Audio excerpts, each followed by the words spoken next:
नमस्कार. वजन कमी करायचं असेल तर हाय प्रोटीन, कॅल्शियम, आयर्नयुक्त असा हा काळ्या चण्याचा डोसा नक्की आवर्जून खायला हवा. हा डोसा बनवताना सोडा, इनो अजिबात वापरलेला नाही, शिवाय तांदूळसुद्धा वापरले नाहीत आणि आंबवण्याची सुद्धा गरज नाही. त्यासाठी इथे 1 कप एवढे हरभरे मी रात्रभर भिजवून घेतलेले आहेत. ते मिक्सरच्या भांड्यात घातलेले आहेत. नंतर याच्यामध्ये आता मिडियम साईजचा कांदा घातलेला आहे. 1 हिरवी मिरची कट करून घातलेली आहे. नंतर 1 चमचा जिरे आणि चवीनुसार मीठ घालायचं आहे आणि हे मिक्सरला आपल्याला पहिल्यांदा पाणी न घालता बारीक करून घ्यायचं आहे. सुरुवातीला जेवढं शक्य असेल तेवढं पाणी न घालता हे फिरवून घ्यायचं आहे, म्हणजे एकदम बारीक स्मूथ असं हे डोश्याचं बॅटर बनवून तयार होतं. तर नंतर याच्यामध्ये 1 वाटी रवा घातला आहे आणि 2-3 चमचे दही घालायचं आहे आणि 1 वाटी पाणी घालून स्मूथ असं हे मिक्सरला बारीक करून घ्यायचं आहे. जेवढं शक्य होईल तेवढं बारीक करून घ्यायचं आहे, म्हणजे डोसा एकदम क्रिस्पी तयार होतो. बाइंडिंगसाठी आपण रवा वापरलेला आहे. बघू शकता एकदम बारीक असं हे फिरवून घेतलं आहे. बाउलमध्ये काढून घ्यायचं आहे. तर सोडा, इनो न वापरता हा आपण डोसा बनवणार आहोत. बॅटर इथे बनवून झालं आहे. थोडंसं घट्ट वाटत आहे. 2-3 चमचे पाणी घालून मिक्स करून घेतलं. नंतर आपण याच्यासोबत खाण्यासाठी चटणी बनवणार आहोत. तर चटणी बनवण्यासाठी इथे मिक्सरच्या भांड्यामध्ये 7-8 पुदिन्याची पाने घेतली आहेत. पुदिना नसेल तर नाही घातला तरी चालेल. नंतर 1 हिरवी मिरची, 3-4 लसूण पाकळ्या घातलेल्या आहेत. नंतर कोथिंबीर घातली आहे आणि इथे मी फुटाणे घातले आहेत. तुम्ही डाळीसुद्धा वापरू शकता. नंतर 1 मिडियम साईजचा टोमॅटो घातलेला आहे.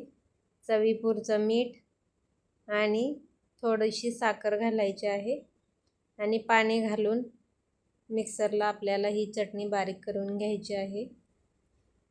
या डोश्यासोबत अशी चटणी एकदा नक्की करून पहा. खूप छान टेस्टी लागते. नेहमी नारळाची चटणी बनवण्यापेक्षा अशी एकदा नक्की करून पहा. तर चटणी बनवून झाली आहे. वरून आता तडका द्यायचा आहे. तर तेल मी गरम करून घेतलं आहे. त्याच्यामध्ये जिरे आणि मोहरी घातले आहे. बाकी वेगळं काही घातलं नाही. याला मिक्स करून घ्यायचं आहे. तर चटणी इथे आपली बनवून झालेली आहे. आता डोसा बनवायला घेऊया.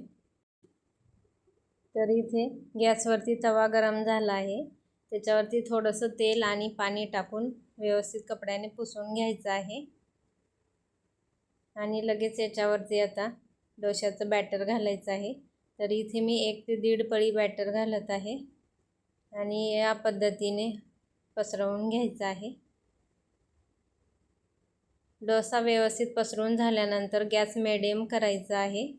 वरून तेल किंवा तूप काही तुमच्या आवडीनुसार लावायचं आहे आणि सर्व बाजूनी खालून डोसा छान रंग येईपर्यंत भाजून घ्यायचा आहे. एकदा डोसा पसरवून झाल्यानंतर गॅस मोठा ठेवायचा आहे, म्हणजे त्याला व्यवस्थित एकसारखा असा डोश्याला रंग येतो. तर इथे बघू शकता तेल वरून सोडलं आहे. छान सर्व बाजूनी डोसा भाजून घेतला आहे. तर बघू शकता खालून एकदम छान असा रंग आलेला आहे. पहिला डोसा थोडासा माझ्याकडून जाड झालेला आहे, परंतु काही हरकत नाही. थोडासा पातळ झाला तर एकदम क्रिस्पी असा हा डोसा तयार होतो. तर बघू शकता रंग एकदम छान आला आहे. थोडंसं जाड झाल्यामुळे मी खालच्या बाजूने सुद्धा 1 मिनिटभर याला भाजून घेतलं होतं. तर इथे डोसा काढून घेते.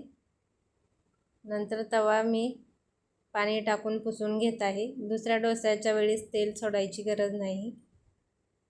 आणखी एक डोसा मी इथे बनवून दाखवत आहे. तर गॅस लो ठेवायचा आहे